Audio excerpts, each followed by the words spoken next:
सब कैसे हैं? ठीक है, खैरियत से हैं?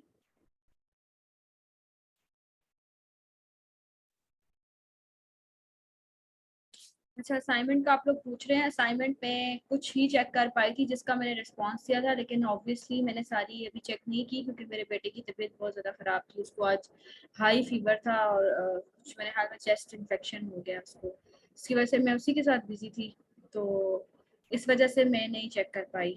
तो इंशाल्लाह ताला क्लास के बाद चेक कर लूँगी, रात को 12-1 बजे के बाद।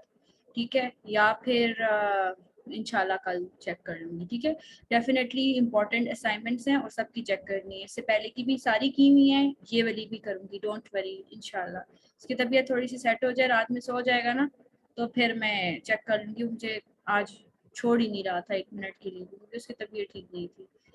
तो चलें स्टार्ट करते हैं। मैं आप लोगों का स्क्रीन शेयर करती हूँ।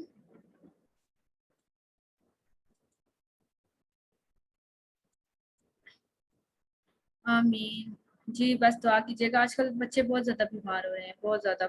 हाँ, मोस्टली बच्चों में सुनने में आ रहा है कि बीमार हो रहे हैं। आमीन। हाई फीवर है, सो काफ़ी ज़्यादा। अच्छा, आज आप लोगों का लेक्चर नंबर 6 है। ठीक है, यानी कि अभी आप लोगों ने जो कॉपी बनाना है ना, वो कम्प्लीटली सीख लिया है, जिसमें आप लोगों को मैंने बताया था कि हेडलाइंस कैसे बनाई जाती हैं, जो बॉडी है उसकी, जो सॉरी जो कॉपी है उसकी बॉडी कैसे क्रिएट की जाती है, और सीटीए किस तरह की होती हैं। ठीक है, अब ये सारी चीज़ें तो आप लोगों ने मुझे प्रैक्टिकली भी करके बताई हैं। फिर मैंने आप लोगों को कहा था कि आप लोग अपनी रिज्यूम्स बनाएं। ठीक है, रिज्यूम मैंने अभी तक किसी की भी नहीं चेक की है, मे बी आप लोगों ने बनाई होंगी। मैं रात में इंशाल्लाह जब चेक करूंगी तो फिर मैं बताऊंगी कि इसमें क्या ऐड करना है, या इसमें ये ठीक है या नहीं है या क्या है, जो भी है। ठीक है, और सेकेंडली आप लोग जब किसी ब्रांड से फर्स्ट कॉपी उसको सेंड करते हो ना, जैसे आप लोगों ने की हुई थी, काफ़ी मतलब स्टूडेंट्स ने मुझे पर्सनली भी सेंड की है ना। ठीक है, जब मैंने उनकी देखी है तो वो बिल्कुल परफेक्ट थी।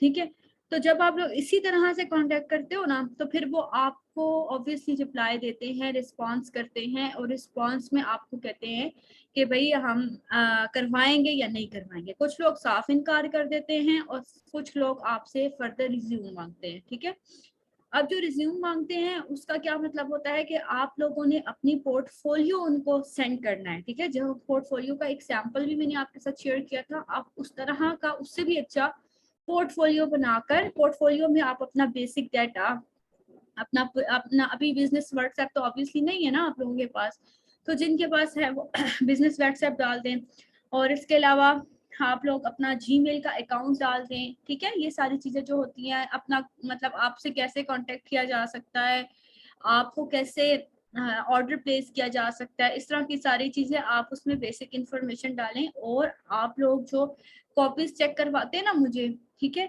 वही कॉपीज आप लोगों ने उस पोर्टफोलियो में 2, 3 या 4 आप डाल दो, उससे ज़्यादा नहीं ज़रूरत।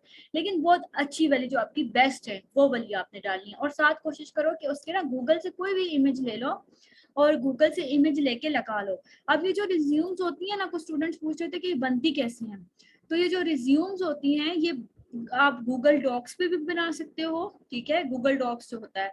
अच्छा, इसके अलावा आप सिंपल एमएस वर्ड, जैसे मेरे सामने नहीं ओपन हुआ हुआ एमएस वर्ड, इसी तरह का आप सिंपल एमएस वर्ड, इस पे इमेजेस भी शेयर हो जाती हैं। इस पे आपका देखें, आप अपनी मर्जी की बोल्ड हेडलाइंस बना सकते हो। हर तरह से आपको पता है एमएस वर्ड इजी होता है यूज करना। ठीक है, फ्रेंडली यूज है इसका।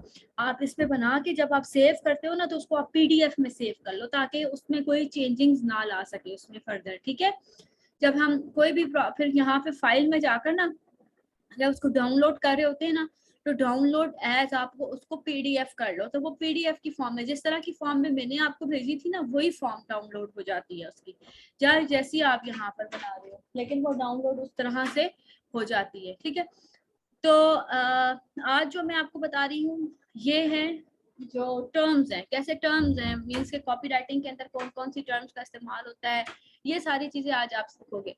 तो सबसे पहली जो टर्म है वो तो आप लोगों को पता है कि कॉपी राइटिंग। अच्छा, टर्म्स मैंने आपको लास्ट क्लास में भी कहा था कि इंडस्ट्रियल टर्म्स होती हैं कुछ, किसी भी फील्ड में आप जाते हो ना, जैसे अब कुछ स्टूडेंट्स मेरे अमेजोन बीए वाले हैं, अब उनके लिए कुछ टर्म्स होती हैं, जैसे लिस्टिंग है, सोर्सिंग है, ऑप्टिमाइजेशन का वर्ड आता है, फिर वीए के अंदर और हंटिंग का वर्ड आता है, सर्चिंग का वर्ड आता है, पेटेंट चेक आता है और कई सारी चीजें आती हैं। ठीक है, ये इंडस्ट्रियल टर्म्स होती हैं, ये हर एक की फील्ड से रिलेटेड कुछ ऐसी टर्म्स होती हैं जिसको उसको आनी चाहिए। अगर कोई आप किसी से बात कर रहे हो या आपसे कोई बात कर रहा है, कोई टर्म का इस्तेमाल कर रहा है, तो आपको ये ना हो कि आगे से पता ही ना हो, आप बिल्कुल ब्लैंक हो, ऐसा नहीं होना चाहिए। आपको हर टर्म का पता होना चाहिए अपनी फील्ड से रिलेटेड।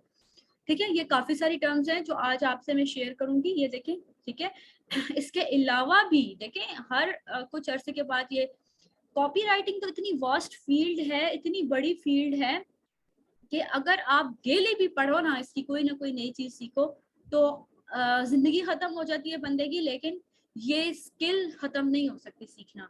ठीक है, आप ये नहीं है कि बस मेरे आपको पढ़ा दिया, समझा दिया, प्रैक्टिकल करवा दिया, उसके बाद आपने छोड़ देना, ऐसा नहीं होता है। ठीक है, आप लोग गूगल के थ्रू देखिए, एक basic criteria, basic formula, basic आपको मैंने सारी चीजें सिखा दी हैं और आप इसके ऊपर चलकर, ठीक है, आप इनको फॉलो करते हुए बहुत कुछ कर सकते हो। ठीक है, इनको फॉलो करते हुए अब आप काम भी कर सकते हो, लेकिन अपनी नॉलेज इंक्रीज करना। अभी तक मैं अपनी नॉलेज इंक्रीज करती रहती हूँ, मैं बुक्स ले लेती हूँ, ऑनलाइन बुक्स बाय करती हूँ। ठीक है, कॉपी राइटिंग से रिलेटेड उनको पढ़ती हूँ, उससे मेरी नॉलेज इंक्रीज होती है। और फ्री बुक्स भी काफ़ी सारी अवेलेबल होती हैं यूट्यूब पे, आपको उनकी समरीज मिल जाती हैं। तो आपको मैं यही कहूँगी कि आप लोगों ने अपनी जो लर्निंग है ना वो ख़त्म नहीं करनी है। किसी की कोई कॉपी अच्छी लगती है तो वो ज़रूर अपने पास सेव कर लो, किसी की कोई बात अच्छी लगती है तो वो ज़रूर अपने पास सेव कर लो। अब आपके पास एक पूरा का पूरा वो क्या कहते हैं रोड मैप बन गया है। अगर आपको कोई रोड मैप देने वाला ना हो, आपको कोई सही गाइडलाइन करने वाला ना हो, हर चीज़ तरतीब से सिखाने वाला ना हो, तो यूट्यूब की वीडियोस या फ्री गूगल पे जो वीडियोस वगैरह होती हैं ना वो आपके किसी काम नहीं आती हैं। ठीक है, और ये जो अमेजोन बीए का जो कोर्स है और कॉपी राइटिंग का कोर्स है, ये कहीं पे भी आपको कंप्लीटली मिलेगा। ठीक है, ये आपको चंक्स में मिलता है, यानी कि कहीं पे कुछ थोड़ा सा दिया हुआ, जिसकी वजह से क्या होता है कि आप मजीद कंफ्यूज हो जाते हो। ठीक है, आपको समझ ही नहीं कुछ आती और फिर एट द एंड क्या करते हो, आप बंद करके मोबाइल या रख देते हो, लैपटॉप है तो लैपटॉप रख देते हो, ये चीज होती है। तो कॉपी राइटिंग से स्टार्ट करते हैं। People will do that what you want, it is persuasive writing that makes conversion. ठीक है, यानी ये कॉपी राइटिंग क्या चीज होती है कि इसमें आप लोगों से जो काम करवाना चाह रहे होते हैं वो होता है एक्चुअली, और कन्वर्जन एक्चुअली इसकी रीजन होती है कन्वर्जन लेकर आना। ठीक है, सेल्स कन्वर्ट करना। दूसरी चीज है कॉपी। कॉपी का वर्ड ये इस पे मैं इतनी ज्यादा डिस्कशन नहीं करूंगी क्योंकि ऑलरेडी हम लोग इसके ऊपर काफी ज्यादा बात कर चुके हैं। ठीक है, कॉपी क्या चीज होती है, a piece of sentence actually written persuasive words. वही है कि कॉपी जो चीज जो वर्ड्स आप लिख रहे होते हैं, कोई ऐड बना रहे होते हैं, वो चीज कॉपी कहलाती है। A piece of sentence actual written persuasive words. ठीक है, या आप इसको परसुएसिव सेंटेंस भी कह सकते हैं, a piece of persuasive sentence. ठीक है, ये वर्ड्स या सेंटेंस जो भी आप कहें।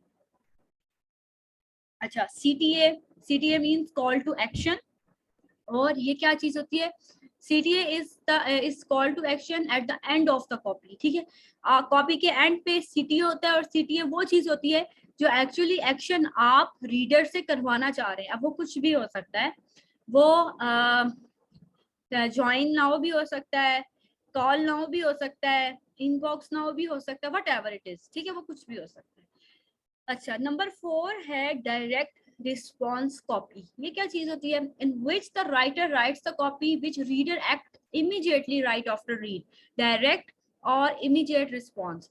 ठीक है, आप देखिए इसको डायरेक्ट रिस्पॉन्स कॉपी या इमीडिएट रिस्पॉन्स कॉपी भी कहा जाता है। ठीक है, और इस ये क्या चीज होती है, जैसे अब आप लोग कॉपीज भेज रहे हो ना, या आप क्रिएट करते हो, जो मैंने आपसे क्रिएट करवाई है, यह डायरेक्ट रिस्पॉन्स कॉपी है जो एक लिखी जाए और शॉर्ट टर्म के लिए हो, यानी कि जो पढ़े रीडर और वो फौरन एक्शन ले, उसको डायरेक्ट रिस्पॉन्स कॉपी। जैसे मैं अगर कोई चीज किसी के लिए लिखती हूँ और मैं चाहूंगी कि जो रीडर है वो फौरन उसके ऊपर इमीडिएट एक्शन जो है वो ले, इसको डायरेक्ट रिस्पॉन्स कॉपी कहा जाता है। ठीक है, अगली चीज है number 5 is ideal customer. Ideal customer क्या चीज होती है, आइडेंटिफाई और कस्टमर इज वेरी इंपॉर्टेंट।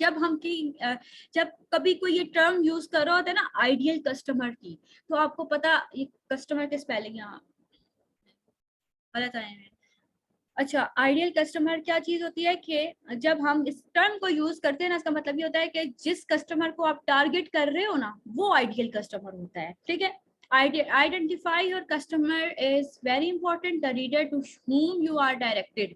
जैसे कि बेबी रैश क्रीम के लिए कौन आइडियल कस्टमर होता है? Parents are ideal customer. अब ऑब्वियसली बेबी, 2 महीने का बेबी या 3 महीने का बेबी या 5 साल का बेबी भी अपने लिए खुद बेबी रैश क्रीम तो नहीं खरीद सकता ना, अपने लिए कपड़े नहीं खरीद सकता, अपने लिए जूते नहीं खरीद सकता। ठीक है, तो उसको हमारा जो आइडियल कस्टमर कौन होगा? पेरेंट्स होंगे। ठीक है, तो आइडियल कस्टमर आप अपने टारगेट ऑडियंस को कहते हो आइडियल कस्टमर। जब कहीं पे ये टर्म यूज हो रहा होता है ना आइडियल कस्टमर, तो आपको पता होना चाहिए कि आइडियल कस्टमर एक्चुअली क्या चीज होती है। ये चीजें थोड़ा सा एक्सपीरियंस डेवलप होने के साथ, आपका कॉन्फिडेंस डेवलप होने के साथ और काम करने के साथ आपको ये चीजें फिर कभी भूलती नहीं है। नेक्स्ट है टारगेट मार्केट। ठीक है, टारगेट मार्केट भी वही चीज है, जैसे कि आइडियल कस्टमर की हम बात करते हैं ना, उसी तरह टारगेट मार्केट की भी बात करते हैं। Find your niche market is very important. जैसे कि हम किस मार्केट की बात कर रहे हैं, किस मार्केट में, किस नीश में जाना चाह रहे हैं, या कौन सी हमारी आइडियल, इसको आप आइडियल मार्केट भी कह सकते हैं। ठीक है, अब उसमें मैंने आपको कहा था फैशन को सिलेक्ट कर सकते हैं, आप हेल्थ को सिलेक्ट कर सकते हैं, आप कितनी सारी कैटेगरीज हैं, बच्चों की बेबी को सिलेक्ट कर सकते हैं, न्यू बॉर्न्स को कर सकते हैं, किड्स को कर सकते हैं, ओल्ड जो लोग होते हैं उनकी कुछ इस तरह की चीजें होती हैं जिसको कर सकते हैं। फैशन है, इसके अलावा एजेंसीज के साथ काम कर सकते हैं। अच्छा, इसके अलावा एक बहुत इम्पोर्टेंट चीज आप लोगों ने देखा होगा, जब रमजान स्टार्ट हो जाता है तो रमजान स्टार्ट होते ही डोनेशंस वाले कितने एक्टिव हो जाते हैं। ठीक है, अब डोनेशन जो टीवी हर चैनल पे डोनेशंस का चल रहा होता है, वो ऐसे ऐसे एड्स बनाते हैं कि बंदा कहता है कि यार यही सबसे नीडी है और यही सबसे जरूरतमंद है। तो वो सारे जितने ज्यादा हाई प्रोफाइल कॉपीराइटर्स होते हैं वो डोनेशंस वालों के लिए कॉपी राइटिंग करते हैं, जो डोनेशन के एनजीओज होते हैं। ठीक है, उनके लिए वो भी आपसे अपनी वेबसाइट्स के लिए काम करवाते हैं, अपने फेसबुक पेजेस के लिए करवाते हैं। तो ये नीश भी आप अपने ध्यान में रख सकते हैं। एनजीओ वाले पे करते हैं, अच्छा खासा पे करते हैं अपने कॉपीराइटर्स को, क्योंकि उनको पता होता है कि हम और कर ही क्या सकते हैं सिवाय अपने रीडर को हमने अट्रैक्ट करना अपने वर्ड्स के थ्रू। ठीक है, अब बाकी हमें क्या पता कि भाई एनजीओ वाले जो पैसे ले रहे होते हैं वो एक्चुअली लगा रहे हैं कि नहीं लगा रहे। लेकिन अब ऑब्वियसली अगर वो किसी को हायर करते हैं वो तो अपना काम ईमानदारी से करेगा ना। ठीक, तो आप एनजीओ की फील्ड भी सिलेक्ट कर सकते हो, एनजीओ के साथ भी काम कर सकते हो। बहुत सारी नीचेस हैं जो मैंने आपके साथ लास्ट टाइम भी डिस्कस की थी। नेक्स्ट आए स्वाइप फाइल, भी हमने डिस्कस किया हुआ है कि अपने सिस्टम में, अपने मोबाइल में, लैपटॉप में, कहीं पे भी आप एक फाइल बनाएं जिसको स्वाइप फाइल का नाम दें, फोल्डर बनाएं। ठीक है, जिसमें आप सैंपल, आइडियाज, कलेक्शन, इंस्पायरेशंस और इस तरह की सारी चीजें जो हैं वो रखते हैं। ठीक है, नंबर 8 है B2B। B2B कॉपी राइटिंग क्या होती है? अच्छा, B2B कॉपी राइटिंग कहते हैं बिजनेस टू बिजनेस। एक बिजनेस जब दूसरे बिजनेस के लिए लिखवाता है तो उसको B2B या business to business copy writing कहा जाता है। अब आपने देखा होगा कि जितनी बड़ी बड़ी कंपनीज होती हैं, ठीक है, जैसे मैंने यहाँ पे एग्जांपल भी डाली है चीज की, कि चीज company will be hire for restaurants. अच्छा, इसमें यहाँ मेरे कहने का मकसद ये है कि देखें, जो पिज्जा बनाते हैं वो रेस्टोरेंट्स होते हैं। ठीक है, कंपनीज जो चीज बनाती हैं वो पिज्जा तो नहीं बनाती है ना, उन लोगों को अपनी चीज बेचनी होती है, तो वो रेस्टोरेंट्स के को उनका जो टारगेट होती है ना वो रेस्टोरेंट्स होती है। यहाँ पे मैं चीज की एग्जांपल दे रही हूँ। तो ये B2B कॉपी राइटिंग होगी, यानी एक बिजनेस दूसरे बिजनेस को अपनी चीज सेल कर रहा है, नॉट अ कस्टमर। कस्टमर हम है जो आखिर में पिज्जा खाने वाले होते हैं, वो कस्टमर होते हैं। तो B2B होता है बिजनेस टू बिजनेस, एक बिजनेस दूसरे बिजनेस के लिए जब काम करवाता है, लिखवाता है, तो उसको B2B कॉपी राइटिंग कहा जाता है। आप ये भी कर सकते हो, ठीक है, लेकिन इसमें आप इतनी जल्दी नहीं जाओ, ये थोड़ा अपर लेवल की बात आ जाती है। जब आप B2C सीख जाते हो, यानी बिजनेस टू कॉपी कस्टमर सीख जाते हो ना, तो फिर आपके लिए B2B भी मुश्किल नहीं रहता। सो पहले आपने बिजनेस टू कस्टमर सीखना है। बिजनेस टू कस्टमर क्या चीज होती है कि एक बिजनेस अपने एंड यूजर को अट्रैक्ट कर रहा है। ठीक है, तो ये चीज होती है B2C। जैसे एक जो पिज्जा जो बनाते हैं वो किसके लिए, वो जो एंड यूजर्स होते हैं, हम जैसे कस्टमर्स होते हैं, उनको अट्रैक्ट करते हैं, और उनको अट्रैक्ट करना मुश्किल नहीं होता। एंड यूजर्स को अट्रैक्ट करना मुश्किल नहीं होता। B2B को अट्रैक्ट करना क्यों मुश्किल होता है? क्योंकि उनके पास चॉइसेस बहुत ज्यादा होती हैं और उनकी इन्वेस्टमेंट भी छोटी नहीं होती, वो बहुत सोच समझ के कहीं पे लगाते हैं। तो उस लेवल पे पहुंच के लिखने का आप लोगों को थोड़ा तजर्बा तब आएगा जब आप B2C कर चुके होगे अच्छा खासा, ठीक है। नीचे आते हैं, नंबर 10 ईमेल मार्केटिंग, ठीक है। अब ईमेल मार्केटिंग में क्या होता है कि आप जब एडा फार्मूला के थ्रू ईमेल्स लिखते हो, और ईमेल जैसे आपने देखा होगा, कभी आपने फूड पांडा को सब्सक्राइब किया हुआ है या किसी ब्रांड को सब्सक्राइब किया हुआ है या किसी गूगल पे किसी वेबसाइट को सब्सक्राइब किया हुआ है, तो वो आपको मेल्स भेजते रहते हैं, ऐसे फ्री में ईमेल्स भेजते रहते हैं, ठीक है। वो अपना मेल से आपको ये याद कराता है कि हम भी कोई हैं, या हमें भी एक दफा आप विजिट कर लो, पढ़ लो हमारे बारे में।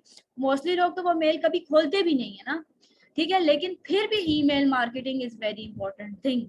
तो जो कॉपी राइटर्स होते हैं वो ईमेल मार्केटिंग भी करते हैं, उसमें भी सेम एडा फार्मूला यूज होता है, ठीक है। वही सबसे पहले हेडलाइंस, फिर उसके बाद इंटरेस्ट, फिर उसके बाद डिजायर एंड देन CTA होता है। लेकिन ईमेल को हम थोड़ा सा लेंथी करके लिखते हैं, यानी कि वैसे तो हमारी 4-5 लाइनों में बात खत्म हो जाती है जब हम एड कॉपी बनाते हैं, लेकिन ईमेल थोड़ी सी उससे लेंथी होती है, ठीक है, उसमें हम थोड़ा ज्यादा लिखते हैं ईमेल मार्केटिंग। सम टाइम, हर दफा नहीं, लेकिन अगर आपकी क्लाइंट की डिमांड है तो फिर हम ज्यादा लिखते हैं। अच्छा, ईमेल न्यूज़पेपर क्या होता है? जैसे कि आप आपको कोई भी, अभी मैंने जैसे बताया था कि कोई नया ब्रांड, कोई भी आपने ब्रांड को सब्सक्राइब किया हुआ है, ठीक है, तो उनकी कोई न्यू अपडेट आई है, कोई न्यू अराइवल आया है, या उन्होंने कोई नई चीज लॉन्च की है, तो वो फिर आपको न्यूज़ लेटर भेजते रहते हैं ईमेल के थ्रू कि आप हमें विजिट कर लें या हमारी वेबसाइट विजिट कर लें, हमारी सेल चल रही है, या हमारा जो है वो 50% ऑफ फ्लैट चल रहा है, या कुछ भी जो भी मर्जी चल रहा है, तो वो फिर आपको उसको कहा जाता है ईमेल न्यूज़ लेटर, ठीक है। अच्छा, सेल्स फनल 12 नंबर है, सेल्स फनल। सेल्स फनल क्या चीज होती है? It's a strategy of guiding your prospects through the customer journey, ठीक है। ये इसके ऊपर इंशाल्लाह मैंने लास्ट क्लास में पूरा एक टॉपिक रखा हुआ है सेल्स फनल पे। वैसे ये मार्केटिंग की टर्म है, लेकिन मैंने इसको इसमें यूज किया हुआ है क्योंकि अक्सर जो है वो सेल्स फनल जो है वो कॉपी राइटर्स भी क्रिएट कर लेते हैं, ठीक है। वैसे एक मार्केटिंग की टर्म है और मार्केट वाले इसको यूज करते हैं, लेकिन ये इंशाल्लाह ये भी मैं आपको सिखाऊंगी, अभी मैं इसके बारे में ज्यादा नहीं बताती, ये पूरा सिखाऊंगी तो आप सबको ज्यादा अच्छा सा, इसलिए इसको अभी लीव कर दें। नेक्स्ट है number 13 is open 13 is open rate, ठीक है। अच्छा, ओपन रेट कहते हैं कि कितने लोग आपकी ईमेल को ओपन करके देखते हैं, इस टर्म को ओपन रेट कहा जाता है। अगर कहीं पे भी ओपन रेट का इस्तेमाल हो रहा हो ना, तो आप यही समझें कि भाई how many people open your email, यानी कि लोगों को ईमेल रिसीव होती है और वो कितने लोग आपकी ईमेल ओपन करके देखते हैं, इसको ओपन रेट कहा जाता है। नंबर 14 इज ऑप्ट इन, ठीक है। ऑप्ट इन क्या चीज होती है? जैसे आप किसी वेबसाइट पर जाते हो ना, ठीक है, किसी भी वेबसाइट पे अगर अभी आप खोल के देखो तो आपको एक ऑप्शन आ रहा होता है जहाँ पे वो आपको कहते हैं कि हमें सब्सक्राइब करें, अपना ईमेल डाल दें, ठीक है। तो वो जो जगह होती है ना, उस एरिया को ऑप्ट इन कहा जाता है, ठीक है, ऑप्ट इन कहा जाता है उस एरिया को। अगर मैं आपसे अब आपको उस जगह का नाम पता चल गया ना, टर्म पता चल गया, तो अब मैं अगर आपसे कहूँ कि आपने ऑप्ट इन में अपना ईमेल एड्रेस डालना है, तो अब आपको समझ आ जानी चाहिए कि मैं क्या टर्म यूज करी हूँ और ऑप्ट इन क्या चीज है, ठीक है। तो ऑप्ट इन उस एरिया को कहा जाता है जहाँ पे आप ईमेल अपने डालते हो और आप अपने आप को सब्सक्राइब करवाते हो। अच्छा, कन्वर्जन रेट क्या चीज होती है? ये भी हमने कई दफा डिस्कस की हुई है। If the people visit your page and agree to buy it, ठीक है। अब कन्वर्जन रेट में दोबारा से बताती है कि इंपॉर्टेंट चीज है, कॉपी राइटिंग के अंदर सारा गेम ही कन्वर्जन का होता है, so it's very important thing कि कन्वर्जन में ये होता है कि लोग कितने आपके पेज पे, आपके वेबसाइट पे विजिट करते हैं और उसमें से कितने लोग खरीदते हैं, ठीक है, ये कन्वर्जन रेट होता है। तो अगर 10 लोग आते हैं, 10 में से सिर्फ 3 लोग खरीदते हैं, तो 3% आपका कन्वर्जन रेट होगा। फिर अगर आप आपकी वेबसाइट अच्छी लिखी हुई है, आपकी वेबसाइट पे परसुएसिव मवाद है, तो फिर 7 से 8 लोग अगर खरीदते हैं तो 70 से 80% आपका कन्वर्जन रेट बन जाता है, ठीक है। Next is CPR। CPR क्या चीज होती है? अगर कहीं पे CPR का वर्ड यूज हो या क्लिक पर रेट का वर्ड यूज हो तो आपको क्या टर्म समझ आनी चाहिए? How many people click on your add, ठीक है। यानी कि अगर आपने कोई लिंक वगैरह डाला हुआ है ना, या लिंक नहीं भी डाला हुआ है, एक आपका एड गुजरा उनकी नजर से और उन्होंने रुक के उस एड को पढ़ा, तो उसको कहते हैं CPR, ठीक है। CPR या click per rate, how many people click on your add.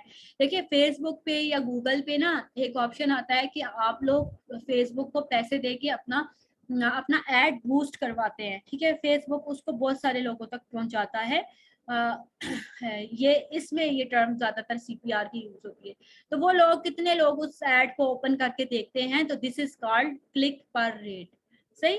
Next thing is, ये उसी से रिलेटेड है, CPL, cost per lead, how much money you are giving to get clicks. कि अभी मैंने जो आपसे बात की थी ना कि आप पैसे देते हो कि आपके एड पे क्लिक किया जाए, तो अब आप कॉस्ट पर लीड क्या होती है कि आप कितने पैसे दे रहे हो कि उसको उस क्लिक के ऊपर मतलब आपके एड के ऊपर क्लिक्स हो रहे हैं, आप कितने पैसे दे रहे हो, ठीक है। अब जैसे कि हो सकता है कि आपने टोटल बजट 1000 का रखा हुआ है, ठीक है। मैं आपको एग्जांपल दे रही हूँ, 1000 का बजट है टोटल कंपेन का। तो उसमें कॉस्ट पर लीड पे, कॉस्ट पर लीड फिर हमें वो खुद शो कर रहा होता है कि हम इतने पैसे जो है वो काट रहे हैं। आपके फेसबुक वाले खुद बता रहे होते हैं कि इतने लोगों तक आपकी पोस्ट पहुंच रही है, ठीक है, और इतने पैसे अभी तक आपके कट चुके हैं। हो सकता है वो 1.5 रुपए है या 2 रुपए पर लीड जो है वो जा रहा है, यानी एक बंदा जब क्लिक करता है तो वो 2 रुपए काट लेता है। ये मैं एग्जांपल दे रही हूँ आपको, ठीक है। तो ये होता है कॉस्ट पर लीड। नेक्स्ट चीज है number 19, sale page, landing page, mostly website to click for buying. अच्छा, तो ये जो लैंडिंग पेजेस होते हैं या सेल पेजेस होते हैं, ये कौन से होते हैं? जब हम लोग कोई भी वेबसाइट ओपन करते हैं, चाहे कोई भी ब्रांड है, तो हम उसकी वेबसाइट ओपन करते हैं तो आपने देखा होगा जो फर्स्ट पेज होता है उसका, तो उसको कहा जाता है लैंडिंग पेज, ठीक है। या आप जब किसी भी एड को क्लिक करके एक पेज ओपन करते हो, वो एक्चुअली कहलाता है लैंडिंग पेज या सेल पेज, ठीक है।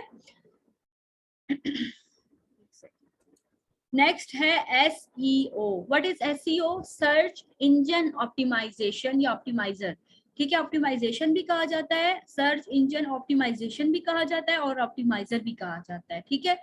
ये भी मार्केटिंग की टर्म है, लेकिन आप लोगों को मैं बता देती हूँ कि ये क्या चीज होती है। You will use the keyword regarding to product, ठीक है। अब इसमें हम लोग जब किसी प्रोडक्ट के लिए लिखते हैं ना कॉपी, तो हम उससे कुछ अच्छे कीवर्ड इंटरनेट पे ढूंढते हैं। जैसे आपने देखा होगा ना कि अगर हम किसी भी लफ्ज के साथ हैशटैग लगा देते हैं, हैशटैग हैशटैग कंपटीशन, ठीक है। जब आप हैशटैग कंपटीशन लिखोगे ना गूगल पे, फेसबुक पे जाके या कहीं पे भी, तो जितने लोगों ने हैशटैग कंपटीशन के साथ पोस्टर लगाई होंगी ना, वो सारी की सारी पोस्ट जो है एक ही जगह आ जाएंगी, ठीक है। तो एक्चुअली एसईओ ये चीज होती है कि आप लोग कुछ अच्छे कीवर्ड, कीवर्ड क्या होते हैं? जो किसी भी प्रोडक्ट की या किसी भी चीज की पहचान होती है, उसको कीवर्ड कहा जाता है, ठीक है। तो उन की अच्छे कीवर्ड्स को अगर सिलेक्ट करके आप अपनी कॉपी में डालते हो ना, तो जब वो कोई भी बंदा आके वो प्रोडक्ट खरीदना चाहेगा और आपका कीवर्ड भी उस एड के अंदर होगा, तो आपकी भी जो प्रोडक्ट है वो उसको शो होगी। सो यूजिंग गुड कीवर्ड्स, ये भी एक अच्छी स्ट्रैटेजी होती है आपकी एड को ऊपर नेचुरली लाने, बगैर पैसा वेस्ट किए या गूगल को दिए या आपको उसको फेसबुक को दिए, ठीक है। अच्छा, next is proofreading. Proofreading क्या चीज होती है? Re read your written text for correction errors, ठीक है। अब देखिए जैसे आप लोग काम करके मुझे चेक कराते हो, मैं आप लोगों की प्रूफ रीडिंग करती हूँ, ठीक है। अपने काम को खुद चेक करना या किसी थर्ड पर्सन से चेक करवाने का नाम होता है प्रूफ रीडिंग। ये भी एक आपको पता है सर्विस होती है, इससे भी लोग पैसा कमा रहे हैं। जो न्यूबीज होते हैं वो क्या करते हैं कि वो ये फाइवर पे, अपर पे जाकर देखिएगा ना कि प्रूफ रीडिंग की कितने कितने लोग चार्ज कर रहे हैं इस वक्त, ठीक है। तो प्रूफ रीडिंग भी ये चीज होती है कि आप अपना काम, उसमें एरर्स, ओमिशन जितने भी होते हैं, करेक्शन जो होती हैं, वो आप करवाते हो, चेक करवाते हो कि भाई मुझे बता दें अपना काम फाइनल सबमिट करवाने से पहले मैं आपसे, या कोई प्रैक्टिस के लिए भी कर सकता है कि मुझे प्रैक्टिस करनी है तो मुझे प्रूफ रीडिंग आप कर दें, ठीक है। तो इसको कहा जाता है प्रूफ रीडिंग। अब ये जितने भी टर्म्स है ये अब आपको याद होनी चाहिए, ठीक है। अच्छा, number 22 is Leeds. What is lead? एक सेकंड, कुछ इंटरनेट का मसला आ गया। नहीं, डिटेल कंसेप्ट तो मैंने नहीं देना आपको सारा, क्योंकि इसमें जो है ना ये मार्केटिंग की टर्म है जैसे कि मैंने आपको बताया है। लेकिन जो गुड कीवर्ड्स होते हैं ना, अगर आप अपनी उसमें इस्तेमाल कर लो वो अच्छा होता है। जैसे अच्छे कीवर्ड्स कौन से होते हैं? जैसे आपकी जो भी प्रोडक्ट है, जैसे कोई शैम्पू है या ऑयल है, तो उसमें उसका इस्तेमाल 2 से 3 दफा कर लो, ठीक है। उस स्पेसिफिक ऑयल का, अगर कोकोनट ऑयल है तो कोकोनट ऑयल जो है वो कीवर्ड होगा, उसका इस्तेमाल 102 दफा करने। जी जी, मैं तो उसमें ज्यादा इस्तेमाल करती हूँ ना, अमेजोन वर्चुअल असिस्टेंट में इसका इस्तेमाल ज्यादा होता है। जब हम लिस्टिंग क्रिएट करते हैं ना, उसमें इस्तेमाल होता है। कॉपीज के अंदर इतना ज्यादा यूज नहीं होता उसका, इतना ज्यादा मैं यूज नहीं करती कॉपी में। लेकिन अमेजोन बीए में बहुत इंपॉर्टेंट चीज लगती है एसईओ या लिस्टिंग ऑप्टिमाइजेशन, जिसे हम कहते हैं। ऑप्टिमाइजेशन होती है ना बेसिकली। अच्छा, मेरी आवाज आ रही है? क्योंकि इंटरनेट कुछ डिस्टर्ब हो गया था। चलें, ठीक है। ओके, लीड्स की बात करते हैं। लीड्स क्या होते हैं? एक्चुअली लीड्स होते हैं एंड यूजर्स या कस्टमर्स, ठीक है। जैसे मैं और आप हैं, किसी भी प्रोडक्ट के जो हम इस्तेमाल करें, हम लीड्स हैं, ठीक है। या कोई भी बंदा कामयाब हो जाता है, कोई भी कॉपी राइटर कामयाब हो जाता है कि कोई बंदा उसे कुछ चीज उसकी उसकी लिखी हुई कोई चीज पढ़ के वो खरीदे, तो वो लीड कहलाएगी, ठीक है। अब लीड्स जो है वो कोल्ड लीड होती है और एक होती है वार्म लीड। लीड तो होती है वो जो बंदा खरीद लिया ना, वो तो होती है लीड, वो पहुंच गया उस वक्त तक जब उसने वो चीज खरीद ली है। अब उससे पहले, लीड से पहले दो तरह की लीड्स होती हैं। एक होती है कोल्ड लीड और एक होती है वार्म लीड। कोल्ड लीड क्या होती है? The people who here for the first time, ठीक है। जो जो लोग आपके बिजनेस को पहली मर्तबा सुनते हैं, ठीक है, वो कोल्ड लीड्स कहलाते हैं। जिनको फिर आप फर्दर बता रहे होते हो कि भाई हमारा ये प्रोडक्ट है, ये इस काम का है, बाकी सारी फर्दर डिटेल्स जो होती है ना, मतलब वो कोल्ड लीड होती है। कितनी सारी दुनिया में ऐसी चीजें हैं जिनके बारे में अभी हमें पता ही नहीं होता, तो हम उनके लिए कोल्ड लीड्स होते हैं। तो फिर वार्म लीड्स कौन से होते हैं? जो थोड़ा बहुत आपकी प्रोडक्ट या बिजनेस के बारे में जानते हैं, उनको वार्म लीड्स कहा जाता है, ठीक है। यानी कोल्ड लीड्स वो होते हैं जिनको बिल्कुल नहीं पता और फिर आप उनको बताते हैं, और वार्म लीड्स होते हैं जिनको पहले से कुछ पता होता है, फिर आप मजीद उनको बता के अपना लीड बनाते हो। सही। अच्छा, next number 25 is digital listing, ठीक है। आप डिजिटल लिस्टिंग क्या चीज होती है? ये भी एक टर्म है, ठीक है। डिजिटल लिस्टिंग आपका इतना ज्यादा इस्तेमाल तो नहीं होगी क्योंकि आपका काम राइटिंग का है। डिजिटल लिस्टिंग का आपको आना चाहिए कि लिस्टिंग क्या चीज होती है, या डिजिटल लिस्टिंग पूरा नाम है इसका, ये क्या चीज होती है। डिजिटल लिस्टिंग में एक्चुअली जो आप लोग दराज पे, अमेजोन पे, या कहीं पे भी किसी फेसबुक के पेज पे, कहीं पे भी आप लिस्टिंग्स देखते हो, प्रोडक्ट की सारी डिटेल्स, उसका इमेज, उसकी डिस्क्रिप्शन, उसका एड्रेस, उसकी कांटेक्ट इंफॉर्मेशन, ये जो पूरी चीज होती है ना, इसको डिजिटल लिस्टिंग का कहा जाता है, ठीक है।